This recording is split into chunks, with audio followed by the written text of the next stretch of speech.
हमारी। अस्सलाम वालेकुम सर जी, कागजात कहाँ पे? आपने हेलमेट नहीं पहना हो। हेलमेट कसम है भूल छूट गया मेरे रास्ते से।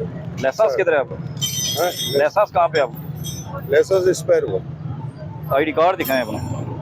सर, मेरे मालिक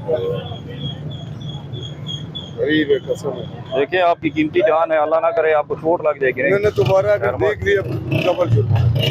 लाइसेंस दिखाएं अपना, ड्राइविंग वो लाइसेंस एक्सपायर है, दिखाएं तो सही ना। ये एक्सपायर है। ये लाइसेंस भी आपका एक्सपायर है, कागजात आपके पास नहीं है, ये कागजात तो है सर। ये फोटो कापियाँ हैं। हाँ, कागजात इस पे हम जुर्माना नहीं कर असली सकते। नहीं सर, असली गुम हो जाता है फिर हमारे लिए परेशानी। इस पे खान साहब हम आपके खातम हैं, आपकी खिदमत के लिए खड़े हैं। ठीक है हम आपके खैर को हैं, इस पे हम फोटो कापी पे चलान नहीं दे सकते। हाँ, खैर है सर।